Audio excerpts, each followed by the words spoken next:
Welcome to the Condor DM show Out of Order. Tonight I'm covering villains and vigilantes. It's going to be fun. It's going to be a loose stream for a loose game. Howdy, howdy, people. Welcome to the Condor DM show. Again, this is Out of Order. This week on Tuesday, I'm not doing casual. I'll be doing that Thursday. We'll be talking about Dungeons and Dragons encounters, both non-combat and combat. But tonight's going to be about villains and vigilantes. It'll be a fun stream. It'll be a good stream. Now, as you know, I do an overview of these games, right? I don't just go into the book and tell you everything. There's some things I'll mention at the end called worth mentioning, right? Little segment I do at the end. But structure is influence and birth. How to run the game, character creation, setting. This one is not exactly a setting. What it might do better or unique. Then we'll get into criticisms and sort of fan defenses, like, the way the fans defend the game. And then we'll go into worth mentioning. But it's another superhero game, right? Another game where there's no balance. First off, it's a game about where the idea is you're supposed to play you as a superhero. Most people throw that out the door. I personally did. I didn't bother doing the you focus on characters. Make your characters. We'll go from there. Villains can be very important to the game for structure. Combat's not a big focus. It's more about problems and solutions and creativity. Spotlight is important because there's no balance with the characters, and it doesn't care about balance.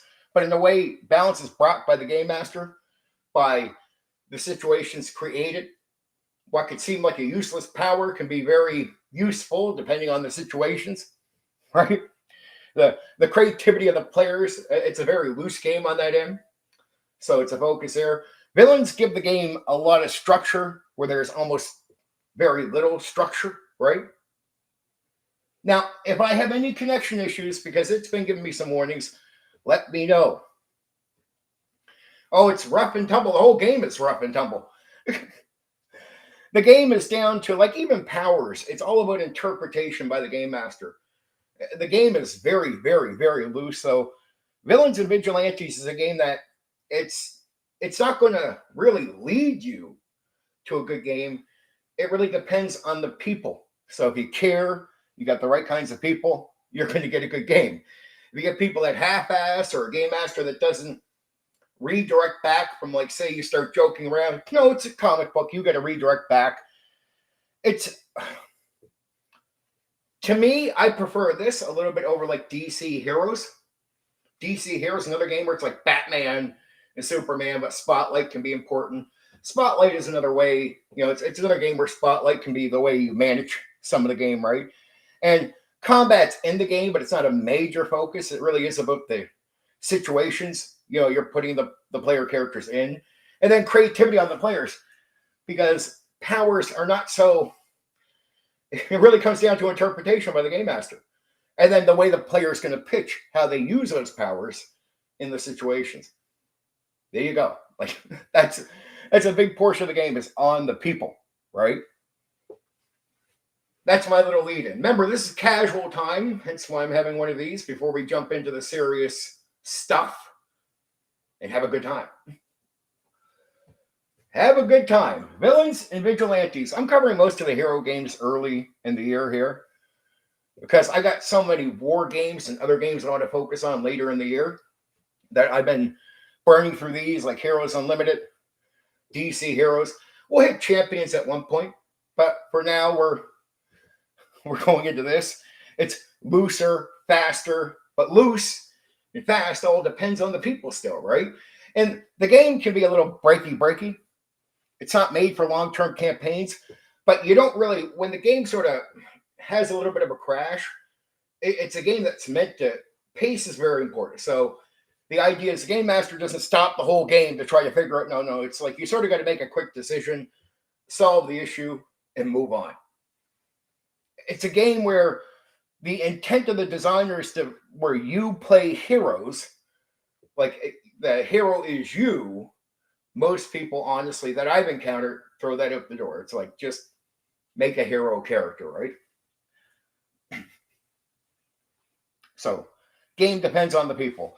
A lot of games can be like that, really. Well, almost every game depends on the people, but this game, Villains and Vigilantes, depends on the people to the extreme. Creativity and caring from the players, and then really a lot of work in managing the situations and problems from the game master side, interpretation of power, and then spotlight, right? In this game, again, the super powerful character can almost become a lot less meaningful than, say, the weaker characters with lesser powers, because it's not a lot about combat. So given you're going to give a lot of situations, it really depends on the creativity of players. Players can take what seems like a useless power and be the most effective person in the group, especially depending on what you're running into, right? It's going to be good. Villains and Vigilantes. I knew this might be a little bit more popular than DC Heroes because more people have heard about this game. This game gets brought up by a lot of people. I think it's because of the looseness, right? Do what you want. So a lot of people have a lot of good experiences with this. Where DC Heroes, I don't know, just didn't push that well, right? And there's a lot less to learn to play Villains and Vigilantes. You can pretty much just create the setting, whatever you want it to be, wherever you're at. So you don't need to learn DC comic books and all that to really get into it. Black Rose, that's funny that you never heard of this one. I've encountered some people that don't know about the game, but if you know something about hero games, my favorite is Heroes Unlimited Palladium, but a lot of people like Villains and Vigilantes. Tons of people, especially online. Very ironically, it is popular on here if you're looking into hero games. Now, if you're someone not into hero games, that's not your cup of tea. I could understand why you haven't heard much about it. Just how it is. Oh, greetings, Craig. What's up from Wales? Yeah, this one's going to be pretty good. If you didn't like DC Heroes, but you did have a thing for hero games, I think you'd lean more to this one because it's easier, faster to get into. There's not a lot like you got to learn to play this one. Yeah, the DC Heroes were very niche. You got to be into DC Heroes. Where this one is just like, it's just ease. It's ease of getting in where you don't got to learn like this much stuff to play Villains and Vigilantes. But I would say the intent from the designers falls apart really quick. Like one of their main intentions is to have you play a hero that's you. I mean, I just met so many people that just don't bother with that. Actually, I'll be real with you. I haven't met anybody that bothers with the person is the hero, right? Like everybody Game Master just says, make whatever character you want. And there's no balance. It just does not care. But it's sort of like Superman, Batman type of uncaring. It's down to Game Master management. So spotlight becomes very important to give people opportunities. If there is any balance, that's where it's at. It's not between the characters. It's the Game Master. And even the way you use powers is very loose. Very interpretation from the Game Master is big. Okay. Yeah, in a minute here, we're going to jump right into the whole rundown. The overview of Villains and Vigilantes. It's going to be pretty straightforward. I won't lie to you. It's a lot easier to do the overview on this game than, say, DC Heroes. AD&D 2nd Edition. As far as marketed games go, I think that's quite well known. It's a game that I pushed for years. I prefer that one. That World of Darkness and Pendragon. World of Darkness I'm pretty fond of because people I connected with. Pendragon, because if there is any story gaming I want to do, Pendragon to me is a real storytelling game. It's the closest. Like World of Darkness is still story merges. Pendragon, because I said this the other night, they call these games storytelling games. And I'm like, I don't agree with it. I don't even agree World of Darkness is, because I think World of Darkness is still, there's a game and the story emerges. Pendragon, you're trying to tell a story literally from the get-go. Like the game is built for generational play. It's built for telling a story, where World of Darkness is still a game where a story emerges, good or bad, depends on what you do, right? Second edition, as far as I'm most experienced with that over the years, to be honest. So I prefer that game. As far as if I had to pick one, that has to be the one, right? Personally. And then there's my own game. But, I don't want to cheaply, like you're asking, I know what you mean. You're asking about games you would know. So Oda marketed games as far as ones from the old school era, especially, it has to be second edition Advanced Dungeons and Dragons.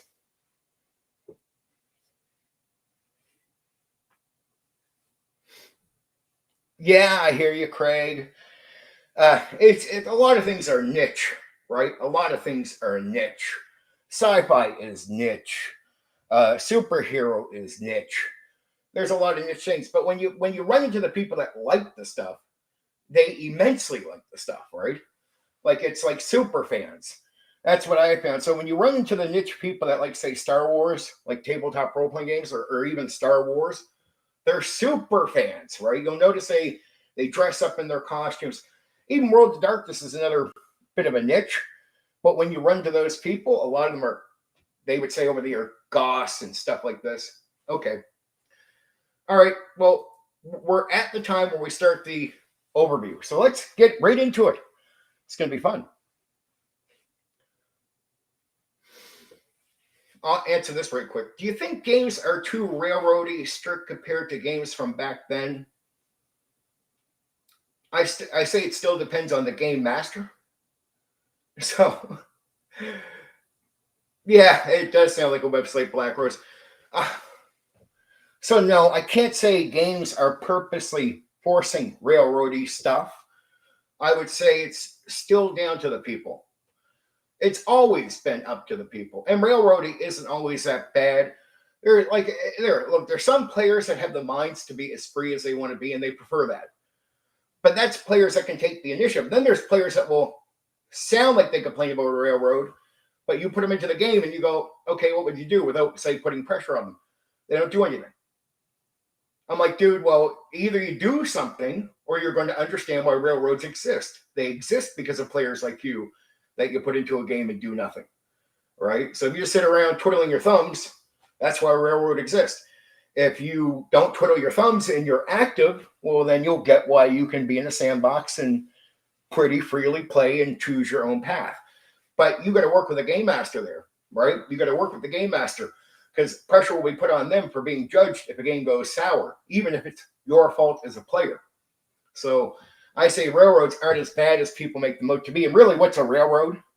It's an adventure. So to me, even after you choose your own path and I start doing work on the path that you freely chose and just say in the sandbox, in a way, you're choosing a bit of a railroad. You're agreeing to, I'll go down here and check this. Now you can turn off it. There's some freedom. But a railroad is really just a path you're going to get on and for the most part, stay on. Right? Now, railroads can be considered forced. Well, in one-shots, I say there's an exception. Modules and one-shots where there's a limited amount of time to play. Like, dude, if we're not going to play 20 sessions and you're doing the adventure to go here and we're doing like maybe a session or two, that's an acceptable railroad. That's when but it's a social contract between me and you, the player, right? You're agreeing to get on this 1 or 2 sessions of adventure. And if you turn off, it's like, dude, we're not running 10. So you can go run around the woods. And at the end of the session, I'll just be like, did you enjoy running around the woods randomly? Well, I wanted to do more. Well, we're doing a one-shot, dude. So you don't do more. Hope you enjoyed running around the woods for a bit randomly. So it depends on your approach and how you see that. But anyway, let's get into this. Hope that answers questions. All right, influences and birth of villains and vigilantes. The core idea. Now, remember, I'm not talking about what I would personally do. These are all facts and names of the designers and stuff like that we're going to go through. The core idea. What if you were the superhero? Created by Jeff D. and Jack Herman. Their big idea wasn't build a balanced system, simulate comics perfectly. It was, what if the player becomes the character? Early RPG influence. Straight out of Dungeons and Dragons Shadow. This is late 70s design, so it's like late 70s. Strong influence, Dungeons and Dragons. You see it in random generation, loose balance, rulings over rules. But instead of fantasy adventures, you get superheroes. Just a bit of a different focus, right? Comic book influence, Silver and Bronze Age. This is not modern superhero tone, influenced heavily by Marvel Comics and DC Comics, specifically 60s to 70s era comics. You get big personalities, strange powers, unpredictable outcomes, wild scenarios. The big twist, meant to be a big twist, you play yourself. This is the defining feature, at least that was their intent. Characters are based on the players themselves, real stats, real personality, then powers added on top. This was unique at the time, still unusual even today. Randomness as core design philosophy. Randomness was the game, to be clear. Character creation, highly random. You don't build, you discover. This matches early RPG philosophy, comic book unpredictability. The timing. Early, and I mean early days of the hobby. Released in 1979. Context, RPGs were still new. Design wasn't standardized. Basically, they weren't even done experimenting with D&D at this stage. We're not even up to AD&D 1E or nothing. It's an experimental stage. Experimentation was common at this time. Result, Villains and Vigilantes feels raw, unpolished, but creative. The design goal. The game is not trying to be balanced. It's not trying to be realistic. It's not even trying to be deeply tactical. It's trying to capture the feeling of becoming a superhero, experiencing powers for the first time.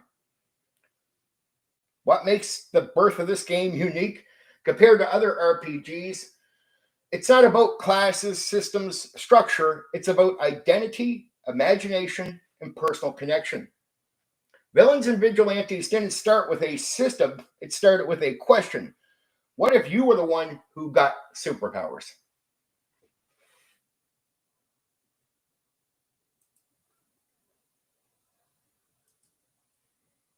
You guys are handling your chat. That's fine. Good. Okay, so birth. This game is so straightforward that when I was putting it together, it's hard to really add a lot of fluff to what I'm saying without getting boring, right? And I want this to be very accurate, so it's really straightforward. How to run Villains and Vigilantes. So we're getting at the Game Master side of this. First rule. This is a rulings game, not a rules game. Rulings over rules. If you tried to run it like, say, Dungeons and Dragons 5th edition, you're doing it wrong. This runs closer to early D&D philosophy. You make calls, adjust outcomes, keep things moving. That's very important. The GM role is referee plus comic book writer because you're setting up spotlight. So you got to think like someone doing a comic book. You really do as a game master. That's what you're trying to set up here. You are not just running encounters. Fighting is not the big centerpiece of the game, even though it's there. You are writing a comic in real time. Something like DC Heroes, but way more loose. Your job, create situations, push drama, keep things exciting. Think comic book pacing, not old school simulation. Oh, they really run away from simulation in this game. It's really loose. Power adjudication. This is where skill matters. This game lives or dies here. Powers are broad, sometimes vague, often weird. You must, Game Master, remember we're at the Game Master part, you must interpret them. It could vary from Game Master to Game Master how you see these things. You got to set limits and decide outcomes. If you're too strict, you kill creativity.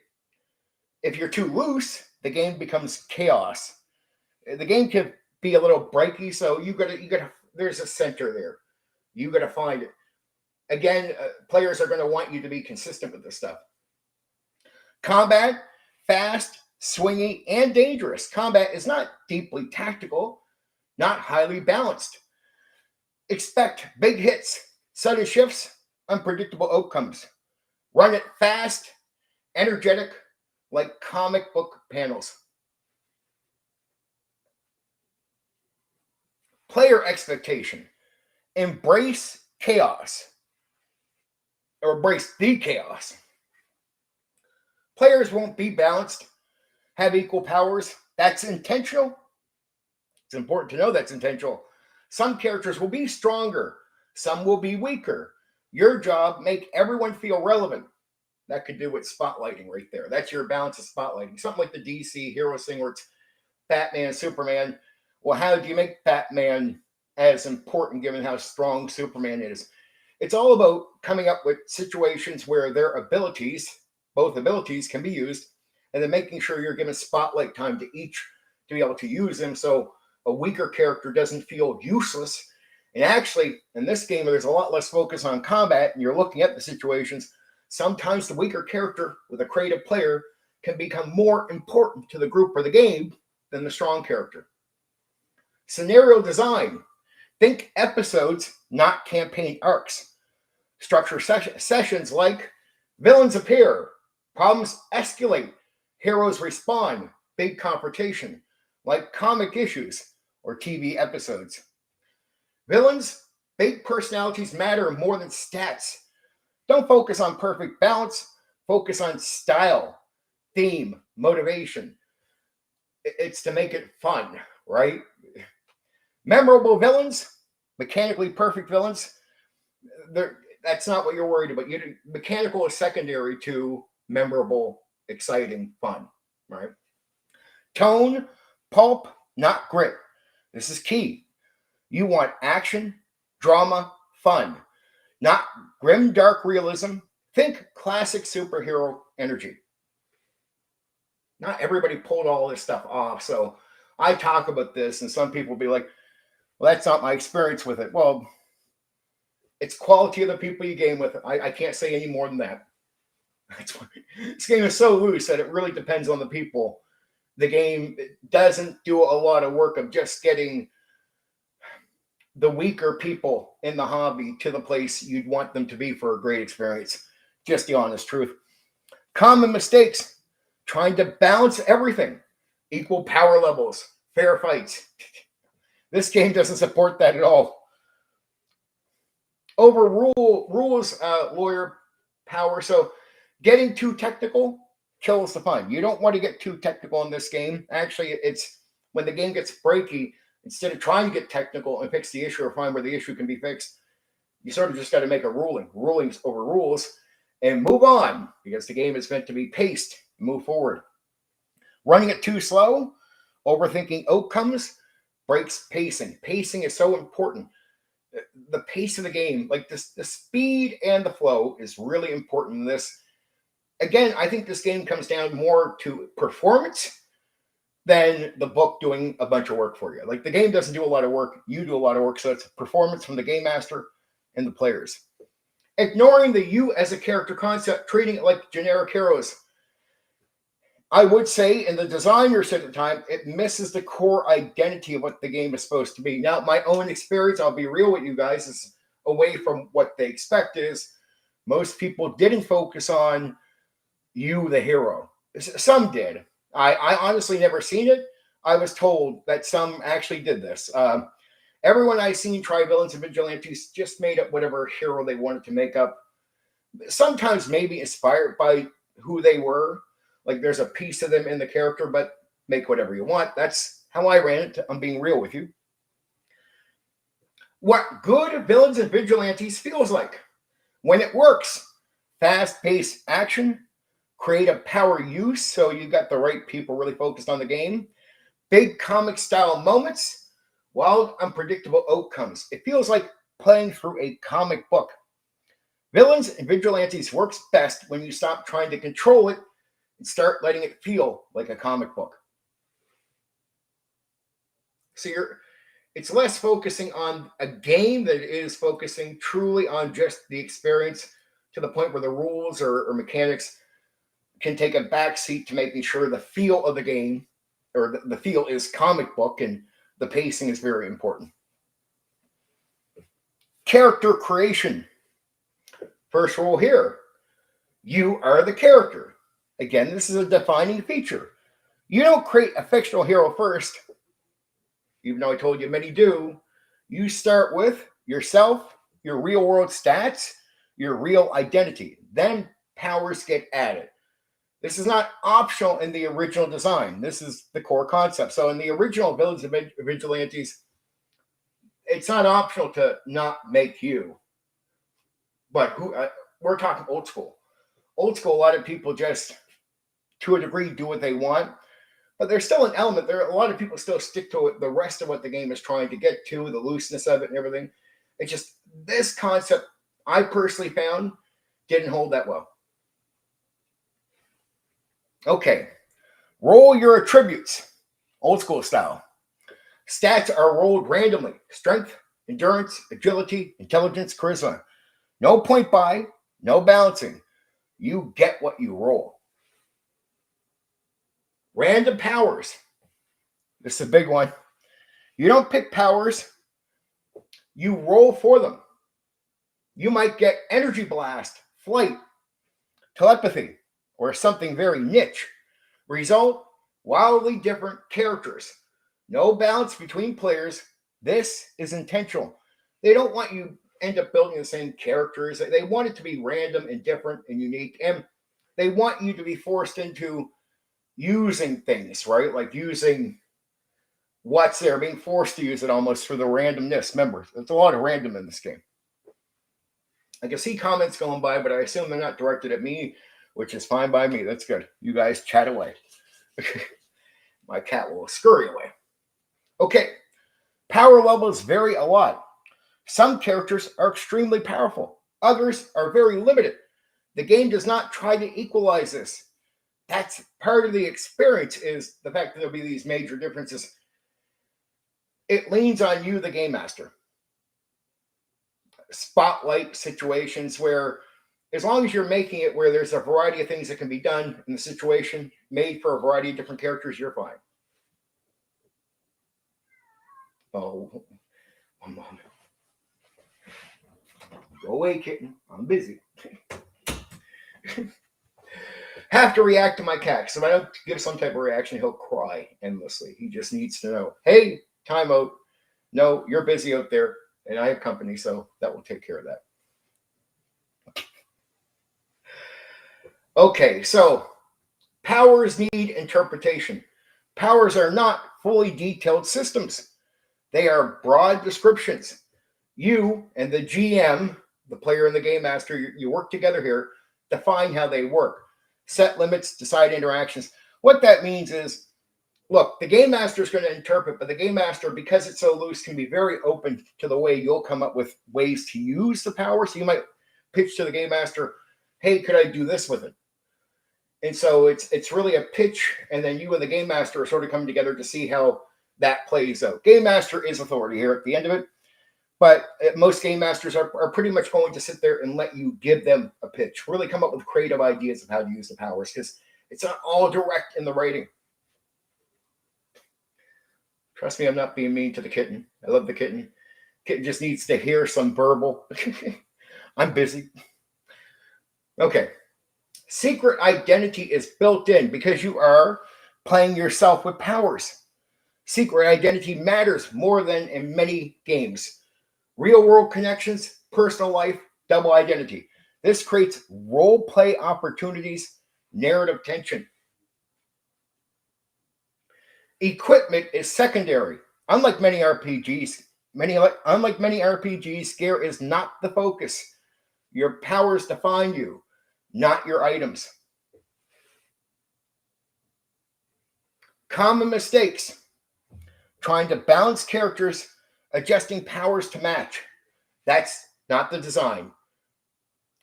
Letting players fully customize everything, picking perfect power sets. That removes the randomness. You don't want that. Ignoring weak characters, letting strong ones dominate. Don't just create situations where it's all about, how strong the characters are, and that's becomes the way that you solve everything. No, you want to create situations where The power, might not be the thing that solves the issue. It will be really creativity. GM must manage spotlight for that to get around that, right? So that's all about managing spotlight. Now, number 4, treating it like a build system. Planning optimized characters. Completely wrong mindset. It's about random. It's about challenging the players. It's about the creativity. It's easy to make up what you want and just sort of play a certain way. They don't want that, right? That's not what the game intends. What good characters look like? Strong villains and vigilante characters feel unique, have weird or unexpected abilities, aren't perfectly optimized, create interesting situations. The randomness creates creativity, problem solving, and memorable moments because you're pushing. It pushes people to have to come up with something. You don't get a perfect set of this. And then it also pushes the game master to have to go, like, it's trying to balance out what spotlight means, right? Because you'll have random characters you're working with. So what situations are you setting up for them? So really getting to know the characters is important. And getting to know how the players are going to play the characters really becomes important. This system is built on discovery, not design. You don't build your ideal hero. You figure out what kind of hero you became. Villains and Vigilantes doesn't let you build the perfect superhero. It makes you deal with the one you get.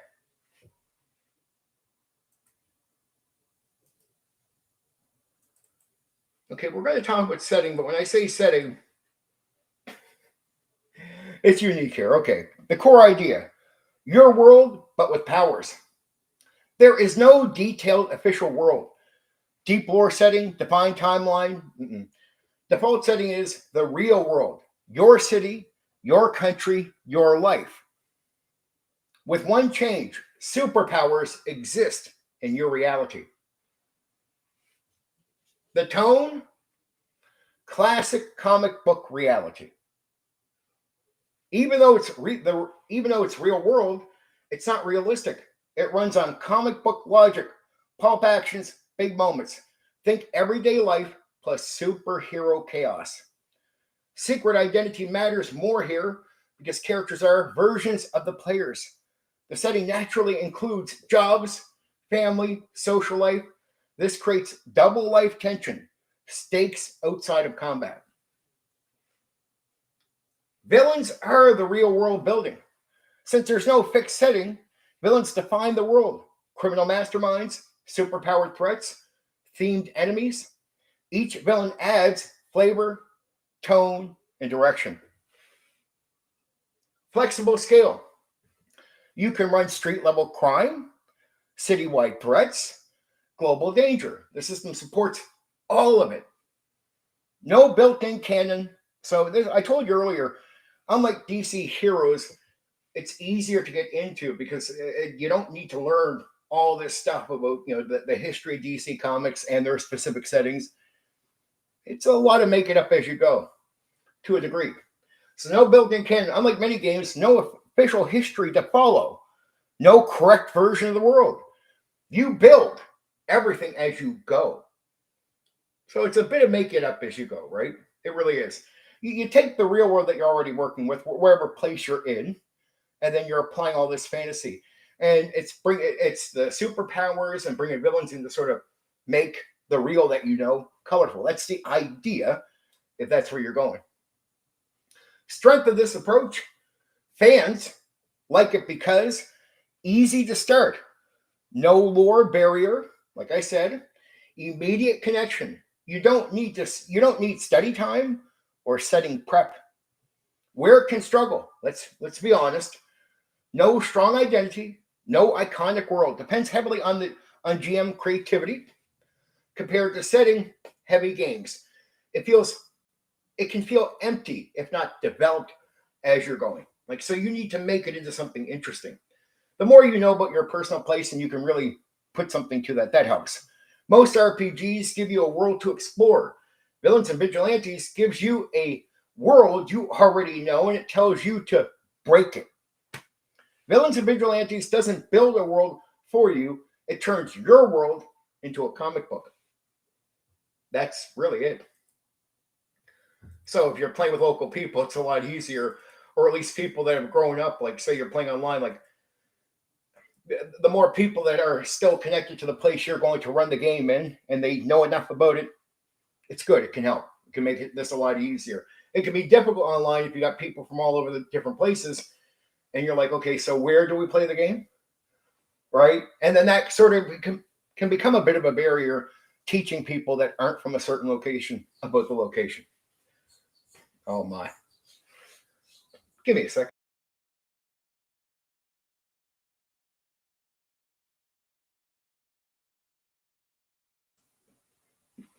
My kitten wants some attention tonight, but he's going to have to be patient for a while.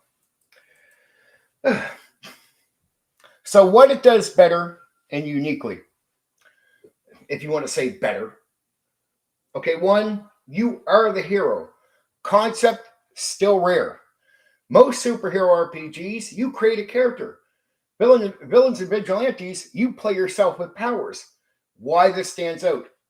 Immediate immersion, personal stakes, easy buy-in. This is the intent. So there's a difference between, does the intent play out compared to what the designers want? Fans say it creates a connection most games never reach. Oh, yeah. Maybe one day we'll work that out. But he can be quite wild and random. So some nights he can want to be around a cam. Like, say, I've seen some other people doing that. My kitten's a bit crazy. So I never know mindset where he's going to be on a given night. Some nights he can lay here all night while I'm doing these. Some nights he's...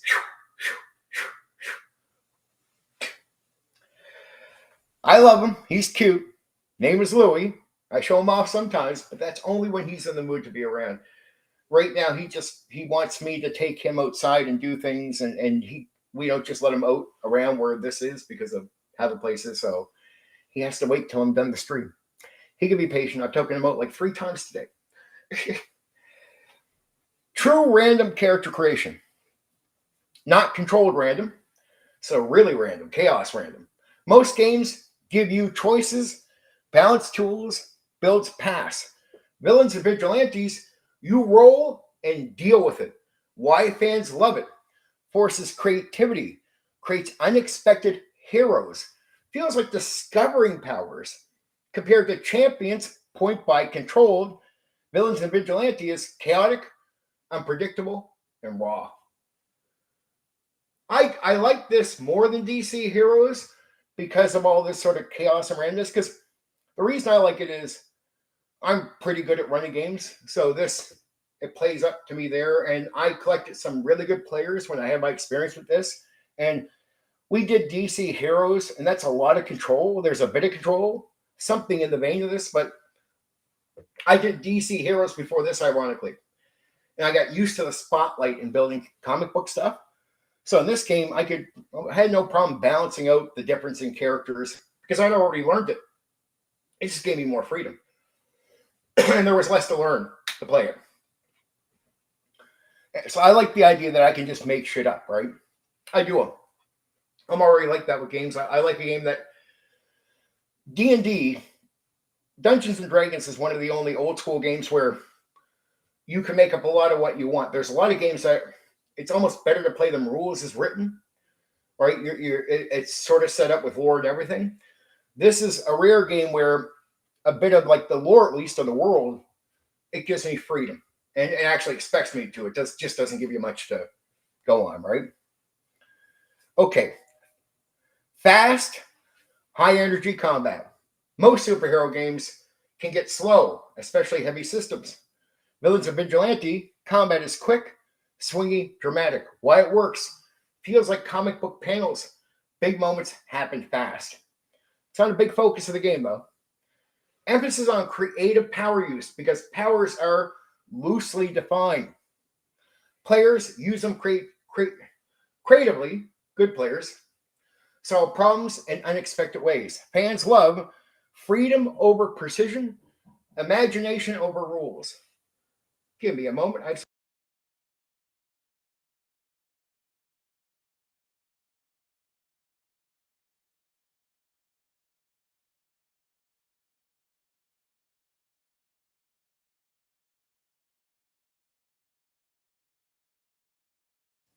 Oh my. That's creative. In the middle of a session, that's other company coming, the door was locked. I apologize. Okay. So imagination over rules. That's really important to keep the game flowing. Natural focus on secret identity. Other games treat secret identity as optional. Pretty much. I've never had that. I've never had to deal with that before. You know, guys, I can get very picky about this stuff. No worries. So treat secret identity as optional. Villains and vigilantes, it's baked in. Secret identity. It's baked in because you are you. This creates real world stakes, personal conflicts, double life tension. No illusion of balance. Most modern systems try to balance everything. Villains and Vigilantes doesn't even try. Why fans respect it? Honest design, no fake equality, embraces differences. If you're a comic book fan, you know it's like the comic book writers. They don't try to make perfectly balanced characters. And some people that like comic books especially are going to say, like, this is real. Now, it does come down to spotlight, and comic books are pretty good at that. That's how you're able to get like a Superman and Batman working together. It's all about situation so they can use their abilities and spotlighting on them so you don't get one outright performing over the other. That's how that works. Opportunities. Now, unlike a perfect comic book, this is a game. So it does go down to players taking advantage of their moments of spotlight and opportunities and then just surprising you sometimes, right? I could be giving another situation, but how creative are you with the power? Can you use a weird power to do something that would help over here that I wasn't thinking? That's freedom for a player to be able to pitch that type of stuff. That's where they say you could take a what seems like a weak power and make it super effective in the game. It's crazy. Again, if anybody liked a little bit of the DC hero, just liked it, but it wasn't your cup of tea, if you were leaning towards it a bit, this one should get you to lean all in because it's so easy to get into.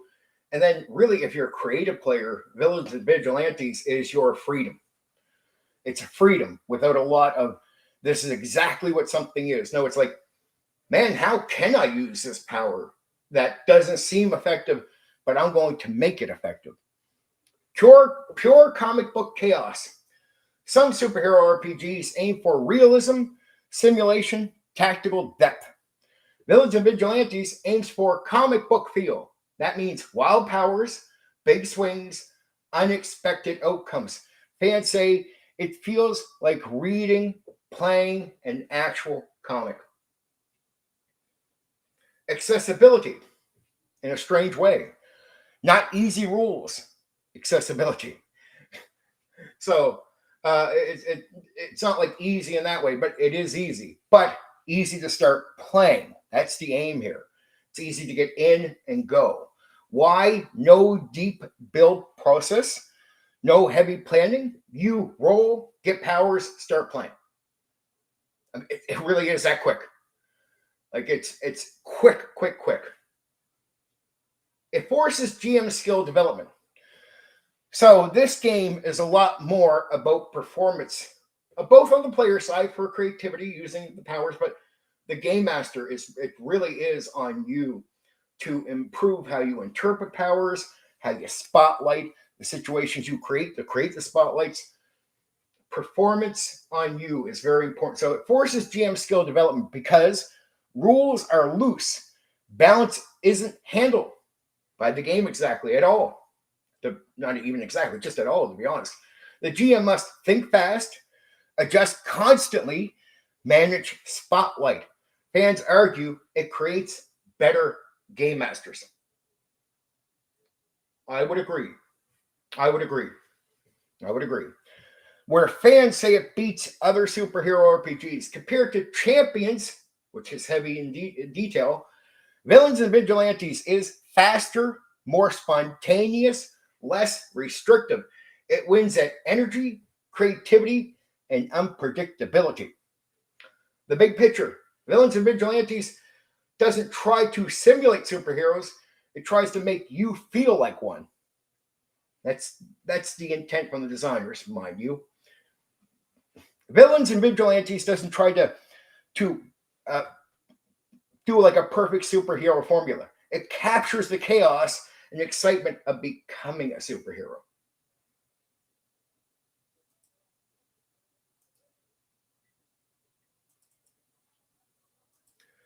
Okay, we're at the criticism and defenses. So these are criticisms out there about this game, and then the defense really comes from people that are fans of the game, how they view it compared to the criticism. Okay, criticism number one.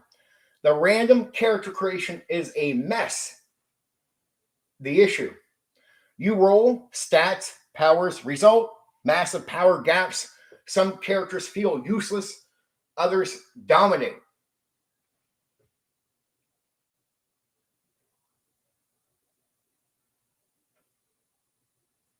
Yeah, yeah. Always interesting stuff from Craig. I love when Craig's around. For any game I talk about, right? He always gets something in there that's interesting. That makes me think. Okay, so the criticism number one is the random character creation is a mess. You roll stats, powers, result, massive power gaps. Some characters feel useless, others dominate. The defense, that's the core experience. The game is about discovery, not optimizations. Fans argue. The randomness creates unique heroes, creative problem solving, and memorable stories. It's not the cat, it's the alarm in the background. Oh, and a game, see, some characters can seem exactly, Monkey's making a great point. Some can seem like they're useless, but then you find out through, this is where players discover that when you put in effort, especially when you're limited to, or you're not sure what to, when you put in effort to play a game, you could take what seems like a bad character and just do amazing things, because it's like, here you are with the character that isn't set up to do what you think they can do, and then you're left to be creative. In a game like this, where it's really on you to be creative with the powers because they're not like they're loosely defined, you can turn a weak power into the most effective power in the game, depending on the situations, spotlight. You can make a useless power be one of the most effective ones. You can make a weak character compared to the strong one the most effective character in this game based on player skill. Really important. And that's freedom, right? So criticism number two, it's not balanced. No attempt at equal power levels, fair encounters. This clashes with modern expectations. Defense, it's not trying to be balanced. This is early design philosophy, like early Dungeons and Dragons. The GM manages spotlight, design situations, not perfect balance. The balance can be found in the way the GM is going to spotlight manage, right? That's really important. It's the situations first. So there's reasons to use maybe strength and creativity, and then making sure you balance out spotlight. Here's where you can be the strong character and do the strong thing. Here's where you can be the creative character and do something that isn't all about, strength and power. So spotlight balance becomes really important. This is performance. Villains and Vigilantes still comes down to the people. Like I said before I started into this whole thing, it really comes down to the people. Criticism number three, powers are vague, poorly defined. Powers often lack clear limits, detailed rules, leads to confusion, arguments, inconsistent rulings. The defense, it encourages creativity. Instead of strict rules, you get interpretations. Fans like freedom, flexibility, and unique outcomes. The overview for this, it's hard to, like the way I do my thing, it's a lot of the stuff I end up needing to repeat, like in certain areas, because it is what it is. The game is so straightforward. It's just hard to spread this out. I mean, I could have turned this into a short stream, to be honest, but I do have enough here. I think I'm hitting on enough stuff that it gets deep into the weeds, as deep as I can go. Criticism number four, too GM dependent. I like that part of it, though. right? Myself, I personally push back against that criticism, but let's go into the criticism. The GM must interpret powers, manage balance through Spotlight, control pacing. If the game breaks, you don't stop and look in the books, you make a decision and just get through. Weak GM equals weak game. That's what they say. True, no doubt. Villains and Vigilantes would completely fall apart with weak-minded people, especially the guy at the head of the table. The defense, that's how early RPGs worked. The system expects a strong, skilled referee. This is old school, baby. This ain't trying to cater to people that can't handle the job and give them something to go. It depends on your ability and skill and talent. And that's what I love about the old school. I'm someone made for this, right? So the system expects a strong referee. From experienced GMs, this is freedom, not a burden. That's what I say. It's freedom, right? Not a burden. I like freedom as a game master. It's this game I love because it's made for me. And when I went from DC Heroes to this, ironically, because I start with DC Heroes, even though this came out earlier to a degree, when I picked up this game, I realized, because somebody was telling me, you're having, what do you think of DC Heroes? I was like, some of the things I don't like, some of the things I do, like the spotlighting. He's like, man, have you heard of Village and Vigilantes? I was like, no. He's like, Steven, that's a game for you. Like your creativity, there's less restrictive stuff. It's made for you. Criticism number 5, playing yourself is awkward.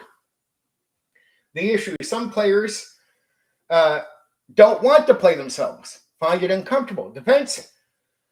This is fans that say this. So the few people I could find that really stuck up for this end of it, this is what they said. It creates immersions. Fans argue. It makes stakes feel real. It connects player to character instantly. And you can ignore it if needed. That's the part where almost everybody says that. If you think that's a complaint that you're playing yourself, play a character like you would in any other game. Like just make up a character. That's what we did. Like I get this was a major part for the game that the designers were trying to get to, but the rest of the game still plays out even if you're not exactly playing you. So the rest of the game is beautiful. I personally ignored the you play you gimmick. What I did use was the local area I'm in. Like I live in Nova Scotia, Canada. I was able to turn this into a small superhero villain world that I could use. That part was fun. But the players never played themselves. They played characters they made up. And everyone I seen do this game did the same thing, right? Just saying. So that idea, I think, was a bad idea overall. It's my take on it.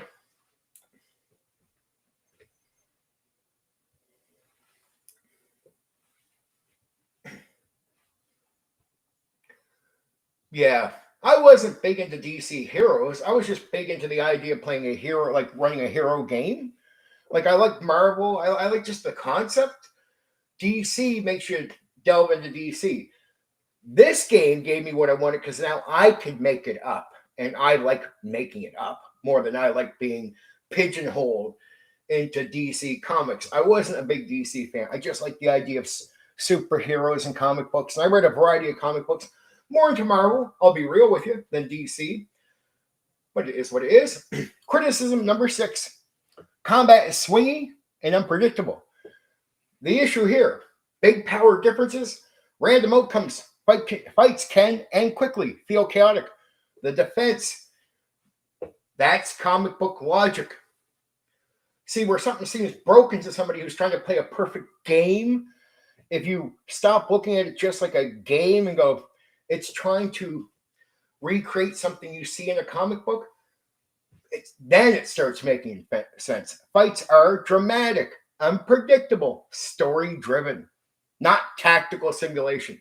This is 79. This is experimental time, but it's not about simulating combat perfectly. It's about creating the freedom so you can create the comic book type of combat, not a gamey combat. That's the way I would say it. Criticism number 7, no strong setting. I don't see an issue with this, but the issue, no defined world, no deep lore. I don't know how that's a criticism, but I did find it. Compared to setting heavy games, feels thin. The defense, total freedom. You're not locked into someone else's world. You build your own. I love it for that reason. I fucking love it for that reason. I couldn't even believe I found people that complained about that, but they did. Criticism number 8, feels dated. Late 70s design, rough edges, lack of polish. Defense, it's a time capsule.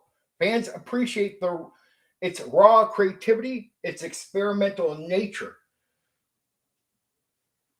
The real divide here, this game splits players in this way. One side, unbalanced, messy, outdated. I say that was excuses for people just mentally not up to par and lazy. That's a personal take. They would also say too random to take seriously. I don't know. I think that all excuses for laziness and not being creative. The other side, creative, fun, and unpredictable. Feels like real comic book chaos. Villains and Vigilantes didn't fail because it was bad. It didn't dominate because it doesn't meet modern expectations. It relies heavily on the GM. It embraces randomness most players avoid today. That's true. Villains and Vigilantes isn't trying to be fair or polished. It's trying to feel like a comic book. And for some players, that's exactly what they want. Again, it's niche, but when you find the people that love the niche, they love it. Okay, we're going to go into the last part, the worth mentioning. So this is the worth mentioning. Power rolls can give you duds, and that's real. Not all powers are equal. You can roll something amazing, something very situational. This isn't a flaw, it's part of the design. Good tables lean into it, make weak powers matter.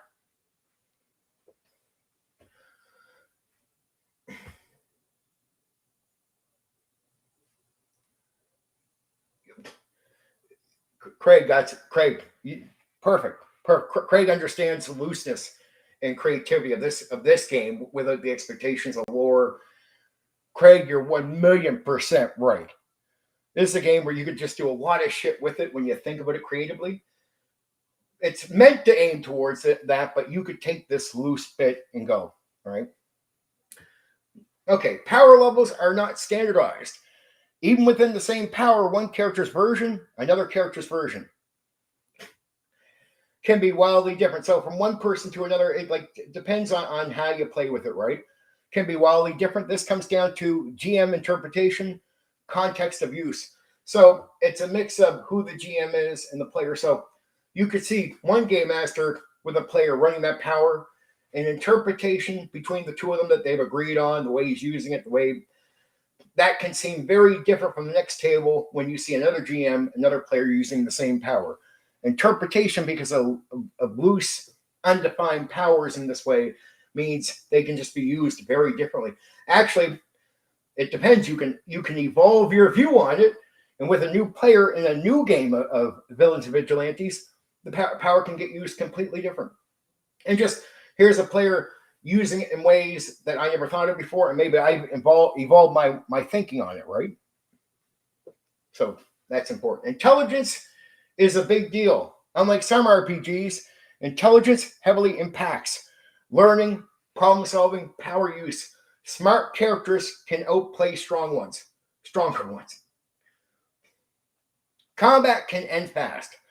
This isn't long HP grind combat. You can see quick knockouts, sudden swings, big decisive moments.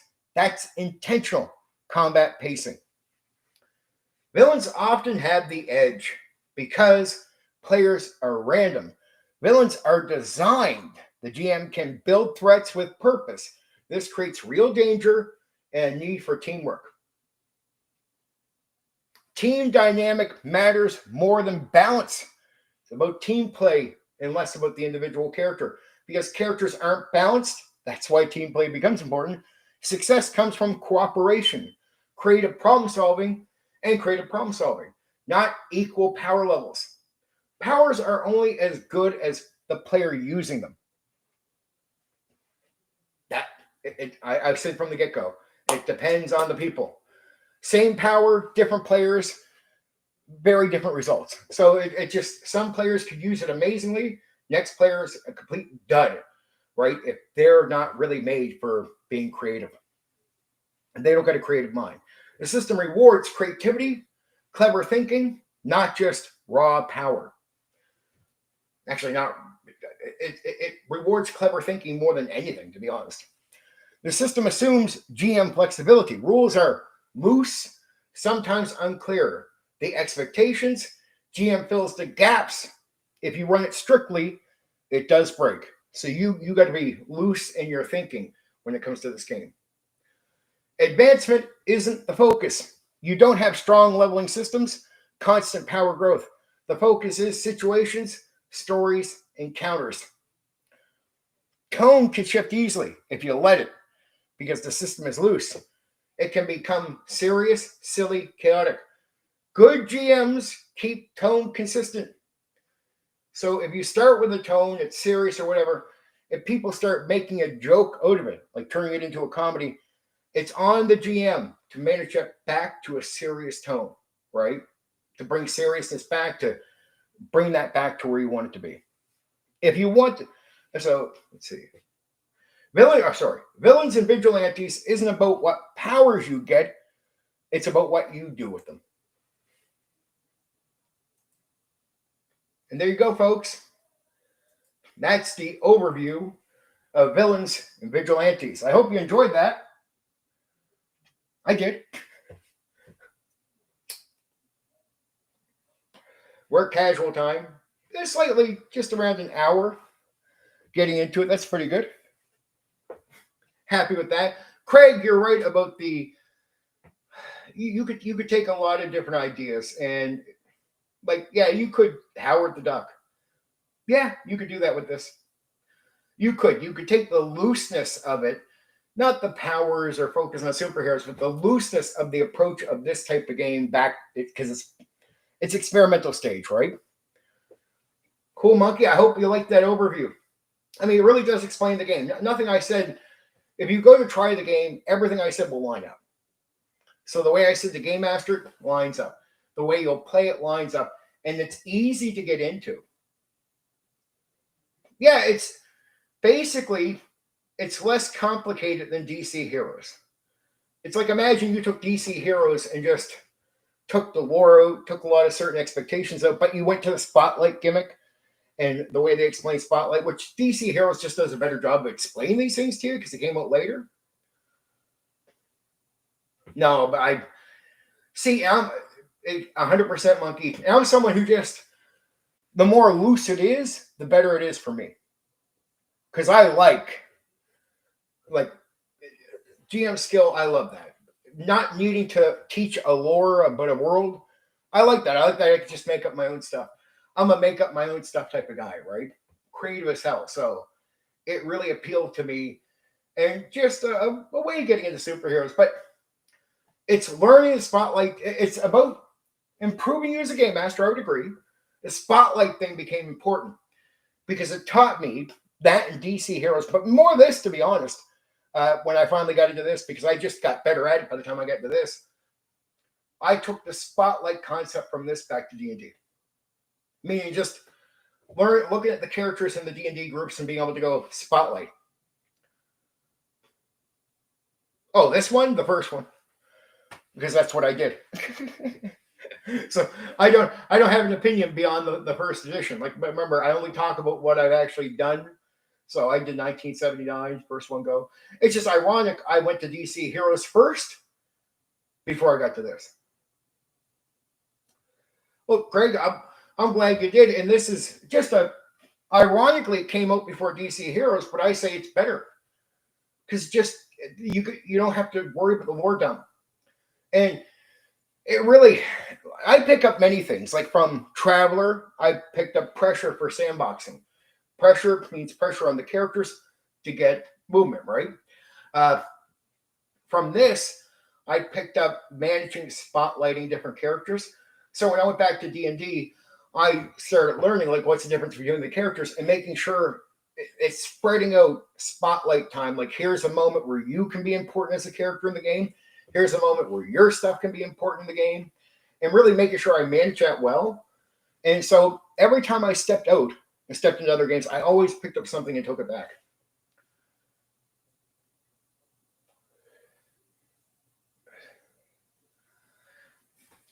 Yeah, I in this game, I think they didn't screw the game up, but just I don't think the idea of playing yourself sold. That was, I'd almost call it a failure on this game. Most people actually, everyone I've seen try the game masters and players just made up characters they wanted to make up. Now the rest of the game is great for the freedom, and I like being able to.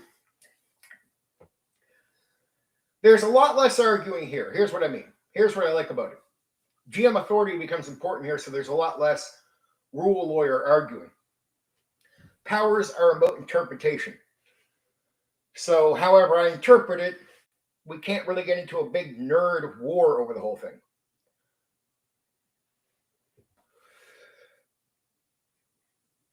Actually, ironically, Craig, I think I've mentioned this a few times, but I'll jump over here. I know you'll appreciate the stream coming up for that one. I know you will. I just know you will. Let's see.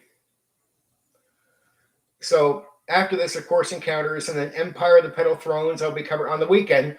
Empire of the Petal Thrones and Call of Cthulhu this weekend on Sunday.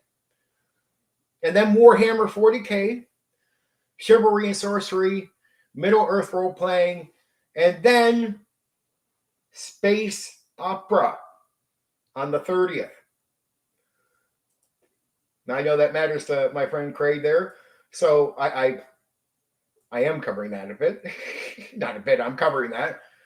Space Opera directly. Yeah,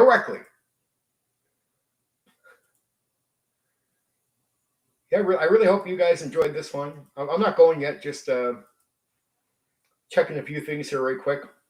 Yee.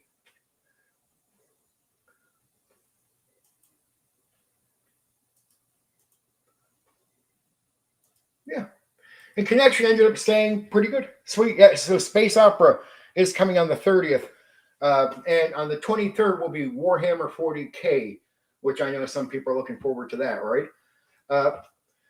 But yeah, I would say if you had to put me into a corner and say which one would you choose, Stephen, Villains and Vigilantes, the first version, or DC Heroes? Well, if you're a DC hero fan, fair enough, DC Heroes. But if you're just looking to play a superhero game, even though it's more defined with DC, I'd still pick this. The original, because that's what I know. And because of the freedom, right? Oh, yeah, definitely cheers. Like if you're just open-minded, it's so easy. There's so much you don't have to learn. It's a jump in and play, but it's not just, look, it is jump in and get better. If you want it to be a good game, like learn how to be a good game master, this is the type of free-form gaming where it really puts the heat on you. And if you got players that aren't creative, well, they either become creative or they kill the game. In many ways. I mean, you can sort of use what's there, but it's like the game starts dying if you're not creative as a player. This Villains and Vigilantes is about creative people. And you can either have a mediocre experience with it or a top tier experience with it. It depends on the people. Now, some people I've seen have a mediocre experience with it, but they loved it. Right? They loved it, so I don't judge. I would call it mediocre. I don't judge, but man, I had a great, I brought in some really elite players I knew from D&D, very top line players that I game mastered for a few years when I finally got into these games later, right? See, most of the old school guys that I knew introduced me to games in the early 90s. So, I played the 79, because it's most of the guys I knew, my mentors and all that, all played the early 79, the early 80s games. So they had them. So it wasn't like they went out and bought new editions. I just looked at what they had over the years, and I'd ask my old DM, can I borrow this game and run it for a while? And they would just toss it to me. Go ahead, print it out if you need to, do printing. So I'd print out the games and then I'd have them. I wasn't a collector like other people. Other people have all kinds of books behind them. I have a ton of stuff, but a lot of it's printed because I get stuff to actually game. I never got stuff to collect. I didn't care about collecting. I cared about actually gaming for real.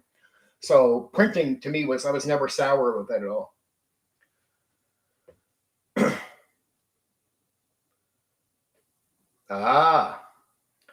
See, I'm doing GURPS at the end of the month, but a lot of people think GURPS is like a fucked up game. To a degree, I might agree with them somewhat, but I think there's some cool things about GURPS. Now, remember, it wasn't always that every game I played or ran was great, but I got to say, there's so many elements I picked up from the games that I did play and would take back to Dungeons and Dragons because I did that more. Spotlight thing from the Hero games. Pressure. The pressure technique from Traveler is still one of my favorite ones because it changed an issue I seen other people have, and I slightly would run into it. I started doing sandboxing with D&D. I like the concept of freedom, but what happens when you get players just in standstill mode? Like they need to come up with something to do, and I'm like, come on, guys, come up. And then I figured out the pressure, these type of small pressures, not plots, but pressures, where you can develop plots later, and not needing to make plots overall for sandboxes. I could start a sandbox game with almost no plot idea, but just have the pressures to get things going. And the little pressure concept from Traveler is what got me going with sandboxes. Very important to the experience. So a lot of games I would pick up ideas and bring them back and improve the D&D stuff I was doing. That was really important to me because it really advanced what I was doing. GURPS is just a great game for fucked up players. Yeah, and I had some crazy players that played that. I know what you mean. I know exactly. And I was crazy. I played that one myself. So it's a great game for people that are out of their fucking creative, out of their minds, but they're creative and out there. Yeah, I would agree with that. That stands. That statement really stands. It tells me, Craig, that you know GURPS. That's what that tells me. Now, I'm sure there'll be someone out there somewhere in this world complaining about my coverage of this game.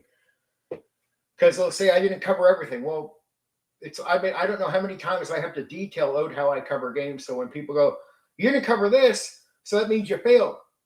Well, did everything I do was right? Yeah.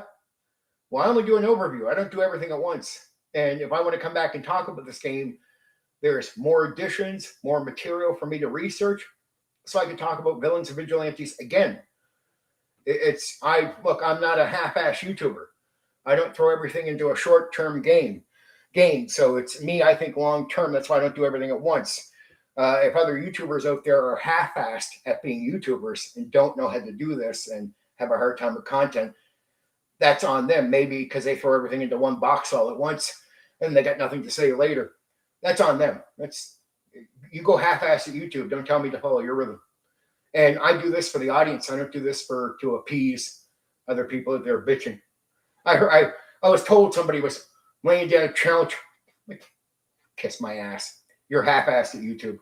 So go short-term stuff. I think long-term. I'm going to have stuff to say later about things, right? Sounds like GURPS module coming up with the unfucking. Yeah, that's a good. GURPS 3rd edition was my favorite one. Didn't like what they did with 4th. Yeah, I heard that complaint too, Monkey. A lot of people didn't like the 4th edition. A lot of people didn't like the 4th edition. I don't think I'm going to be on this for 2 hours tonight because I knew the Villains and Vigilantes would be interesting. I'm glad you guys were interested in it. And I think some people will be. I just knew there's no lore to talk about. There's no real setting. There's even to do the setting part because it's part of my rhythm. I had to just explain to you the setting isn't really a setting at all. It's just you taking the place you're living in or wherever the fuck you can want to take in the real world and just okay, here's the real world, but people have superpowers, and now you hope the villain brings some real color to the entire thing you're doing, right? And villains and the Villains and Vigilantes, the villains are really important. So important to making the game interesting. They are. they are the backbone of you creating challenges and difficulties and stuff like that. Not every challenge or difficulty, it just could be bad stuff happening in the world naturally, so people can go and be heroes. But then you got to think spotlight. So it's a lot of making sure there's something to do for everyone.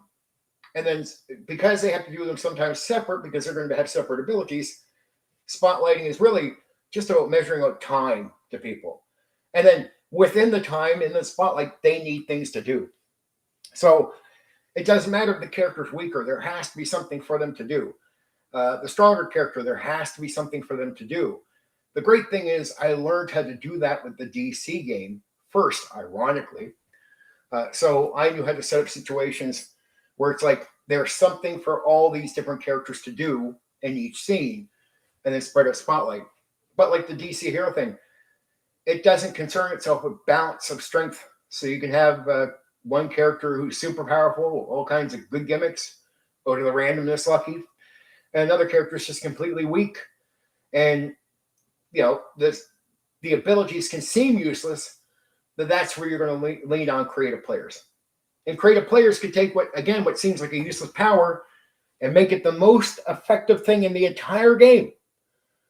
Right? Where that guy's getting more done because of the way he comes up with ideas to use it. And here's the great thing for the player.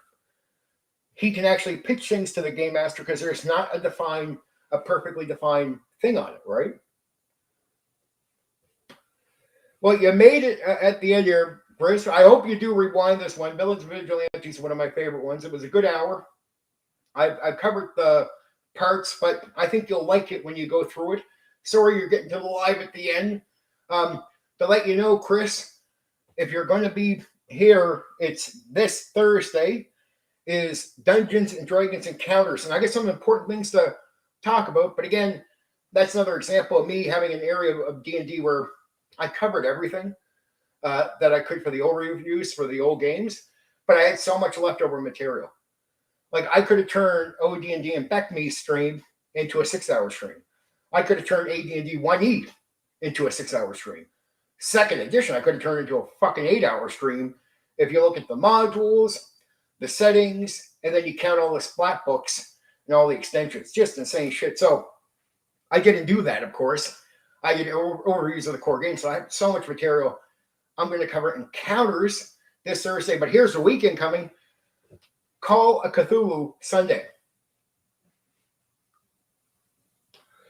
Well, I played the 1979 version, and ironically, because I came to it in the 90s, I played DC Heroes first, or ran it, but I like, because of the freedom and the without the lore dump, I like Villains and Vigilantes more, which I actually came to that game, even though it's older, after I ran DC Heroes. From spotlighting and everything, I love the whole thing, right? And you just got to have creative people. Villains and Vigilantes can just be a shitty game if you just have shitty people. If you bring if you get the players that are not doing much thinking during the D&D game, like the guys that don't take the initiative, and you get, say, like a DM who, I hate to say it, a module tournament DM who has a hard time thinking outside of the game rules, like runs it raw on purpose because isn't that creative? If you bring those guys to Villains and Vigilantes, that game is going to suck. Because you'd be looking at the guy, he'd be looking for rules. How do I do this? Dude, you got to interpret, dude. And the game starts breaking. You got to sort of come up with a fix, patch on it, because you're not meant to stop the game to sort out the issue. You're meant to make a ruling, rulings over rules, which a lot of module DMs couldn't do, that were tournament guys. And then just, if you brought some players that were the type that just didn't take initiative on anything, man, Villains and Vigilantes, I don't care what the game can be, it's going to suck with those people. Now, if you get a game master like me who's creative, makes changes to D&D because creative, can think, makes host rules, Villains and Vigilantes, first off, is made for a guy like me. Get the players that take the initiative too in the game, the guys that speak up, come up with the ideas for the rest. If you get those players and that guy, and you're going good. And unlike some other games, there's some other games where you can't bring in a weak player because they would screw the game up. You could bring in one or maybe two weak players if you have like three good ones, and they could get away with having a decent experience with this game, riding the coattails. So just like in D&D, where some of the weaker players can ride the coattails of better players, and the better players can carry them, you can do a bit of carrying with villains and vigilantes. There's no doubt. There's a bit of carrying you can do. And every so often, one of those players might have a good idea. It just won't be consistent, but they can drag along with better players. And you can get away with that with this game. I prefer villains and vigilantes over DC heroes. Again, I go back to I'm not a big DC fan, and I don't like needing to learn all the fucking lore to the game. I didn't like going through that to play that. I wish I would have ran the villains and vigilantes first. But a guy just told me, I didn't even know about the game until I get so far through DC. I'm like, I'm not a big DC fan. He's like, man, he goes, I know how creative you are, Steven, how crazy you are. He's like, villains and vigilantes would be right up your alley. But yeah, I heard people throw down the gauntlet. I cover the game whichever way I want. And nothing I told you about tonight is bullshit. It's the perfect overview because everything I said will be true if you go to the game. But you got to go to at least to the edition I got into, the first one, 1979.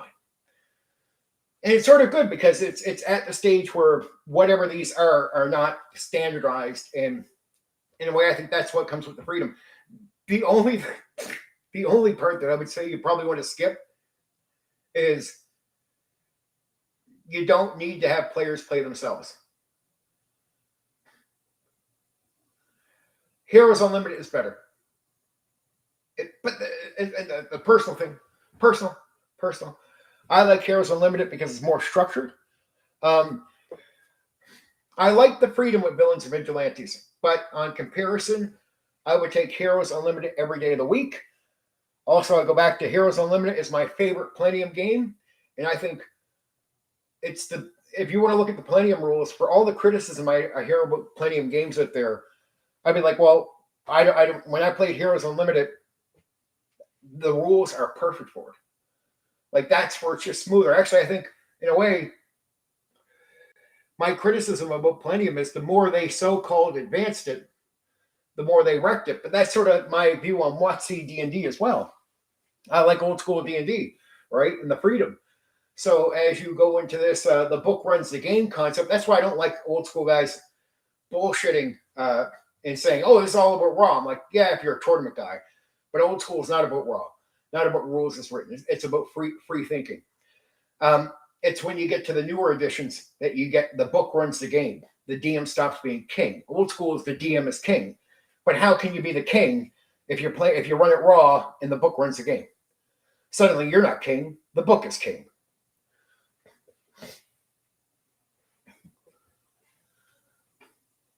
There you go. Chris, it's so true. It's the ease of getting in.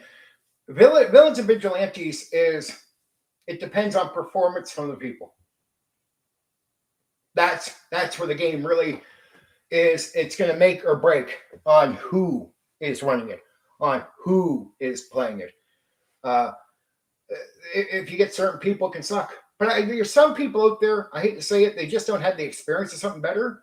So there's a lot of ignorant people out there. I watch play and run Villains and Vigilantes. I thought what they did sucked, personal opinion. But since I knew they had nothing to compare it to, they thought it was great.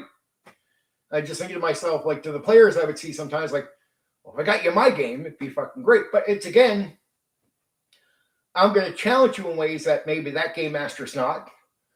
So if you're not that creative, maybe that game was right for you. Maybe that was the right game master for you, right? You're not that creative to begin with. Maybe that was more suited to you. And some people in this hobby, I hate to say it, ignorance is a blessing almost, because you can think you're having the greatest time ever that you've ever had with tabletop role-playing games until you finally get closer to the top of the mountain. That's what screwed me up from the get-go. That's why I retired playing games like after 10 years. People are like, why? Because I couldn't enjoy it after a while because I had this issue. I came in right away with a great game master. So my mind was poisoned for standard and quality. I was just fucked. I knew what was a shitty game as far as the people I'm gaming with. And if you were doing something mediocre, I wouldn't judge you or hate you. I'd just be like, man, I'm used to the top of the mountain, so I'm not a big on top of the molehill type of guy. But if you don't have the experience of something better, man, the top of the molehill can feel like the top of the mountain. So sometimes I would look at it and go, maybe it's better that some people don't run in to the top of the mountain, because once you run to the top of the mountain experience, you that's when you have the eureka moment. When you play a great game with great people, you then start realizing what is less than that right away. Like, it will be obvious to you. And that can poison you, because what would have been great to you before, now you have an issue with it. Because now you want better, because you know better exists. A lot of guys I see online that I see them playing and they're like, man, this is great. And I'm like, or I'll see a group or a small community area where people are like, that's a great game master. I'm like, well, I'm not going to spoil that. I don't have that much of an ego about it, but I feel like I've been to the top of the mountain, right? So the fact that I've been to the top of the mountain means I know that guy is okay. He's okay. Not that great. He's okay. But here are the people around. If they don't have a better experience, he's great. He's one of the best guys around. I'm like, okay, sure. And if they enjoy it, you have to let people enjoy it. So sometimes ignorance is bliss. It's my last. I'm chain smoking this last one. Just I'm sticking around for a minute. I do enjoy talking to you guys. Really do. I love talking to my people, right?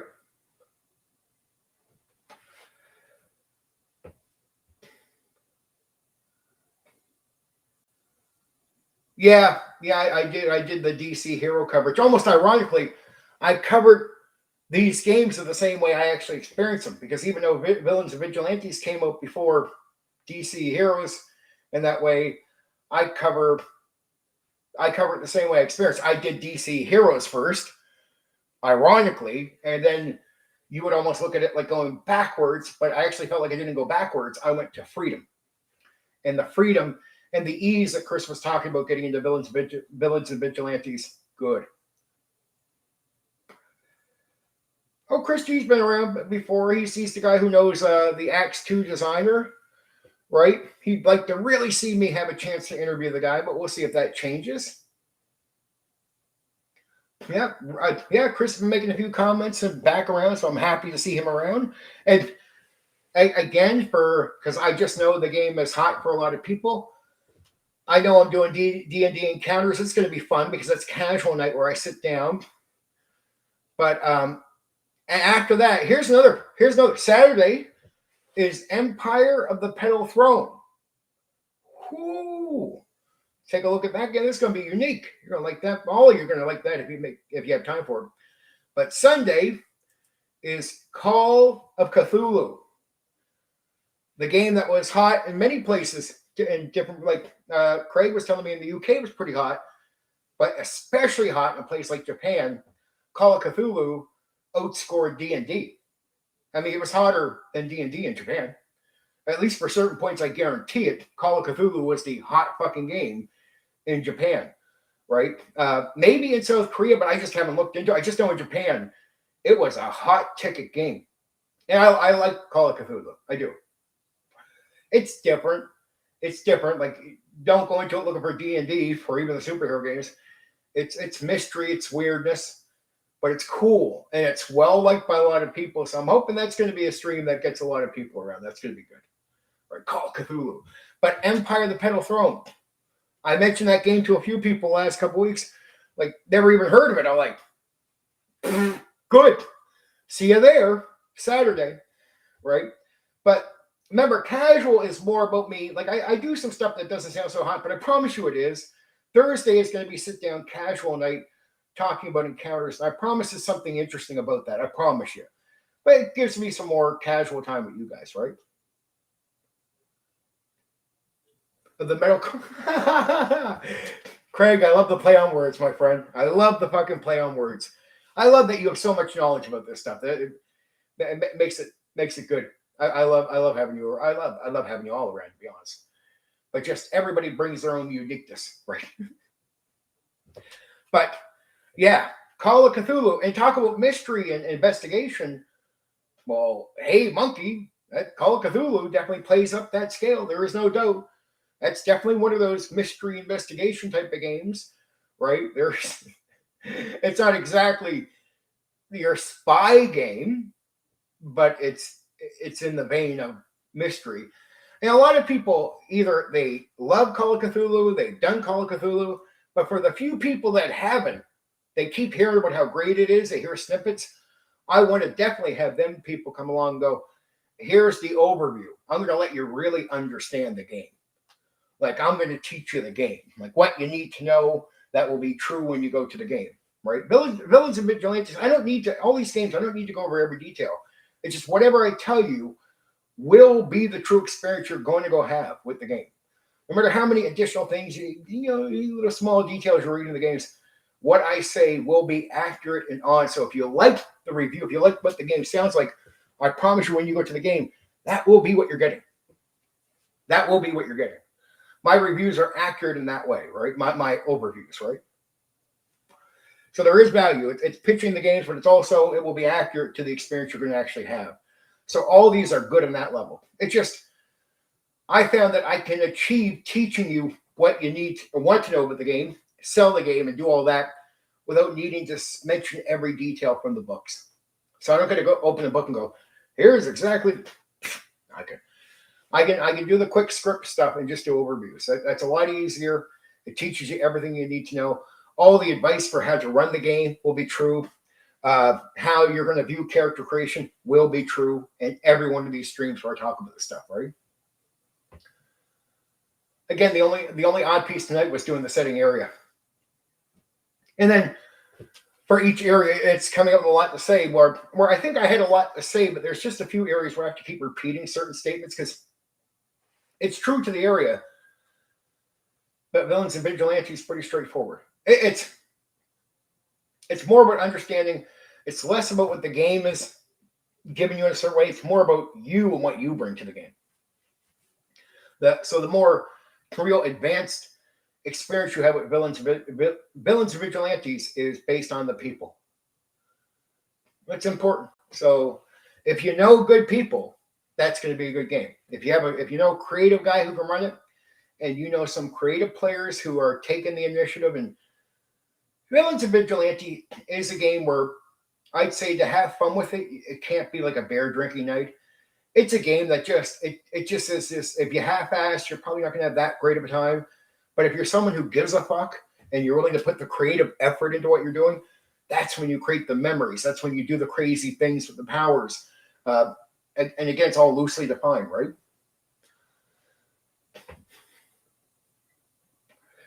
Now, the villains can be weak, though they get to be created, unlike randomized characters. But the villains, for sure, in Villains and Vigilantes, has to be interesting. Because you're not playing it, you don't bother with long campaigns. It's comic book, right?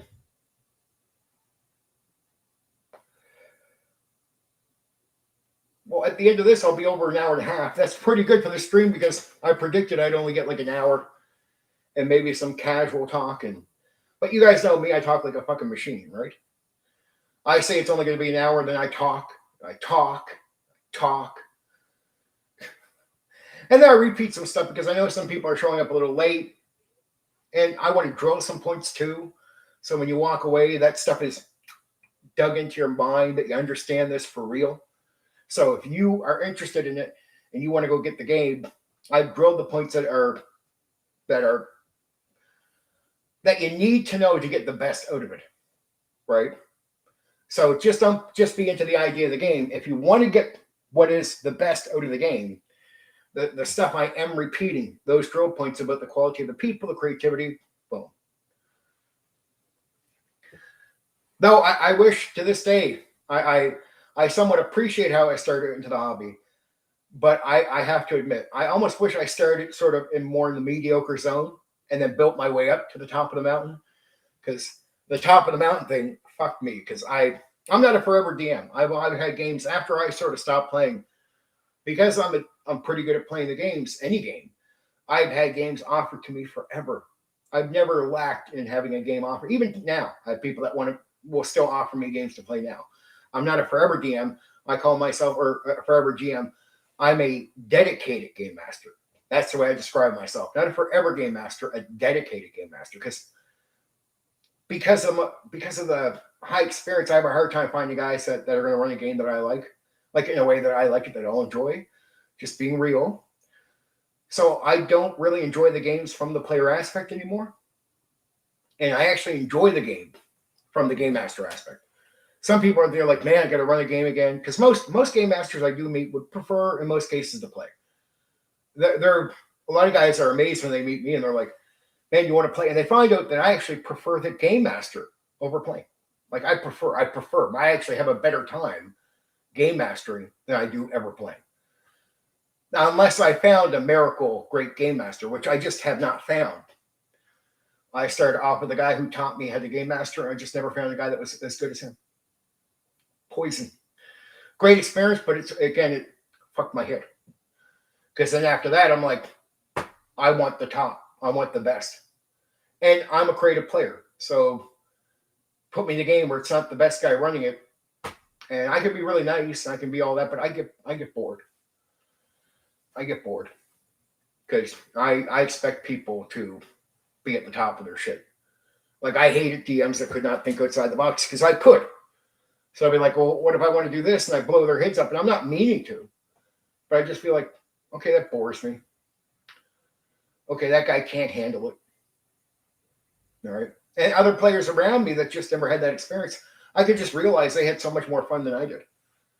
Because they didn't have a top of the mountain experience right away. So they're happy with the mediocre experience. And to them, it was great. Ignorance is bliss. I wasn't ignorant, so I just couldn't have the same fun. I could not have the same fun. I tried.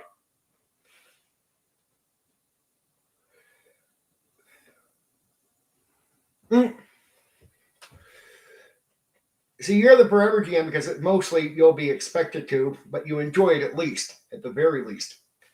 Me, I dedicate myself to game mastering. That's something that's how I take part in the hobby. I have for decades now. Now, have I filled in every so often to help out a DM friend of mine? Not for long campaigns, but I fill in and do some short stuff with them, playing a bit, but I wouldn't count it as really seriously playing. It was just one of those things where, hey, I want a guy to come in and play a character that will help them through here because they need an extra guy because we have a guy not going to make it this week and I don't want to have to NPC the guy through. So I would show up and just play like, the cleric couldn't show up. So I'd be like, well, how about I just play like a cousin or a brother or something of his, like another cleric or somebody he knew.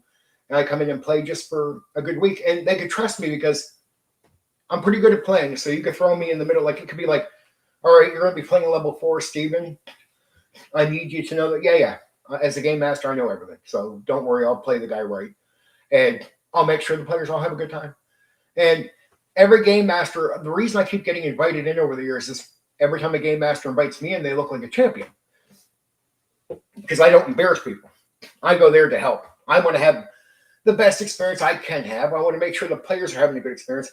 Because in a way, it's just like game mastering for me. When I involve myself, I want the game master, even if they're having a bad night, I'm going to do things that makes him look like a fucking champion, right? I am going to make sure if I see him a little off the ball, I'm never going to call it out, never going to drill it.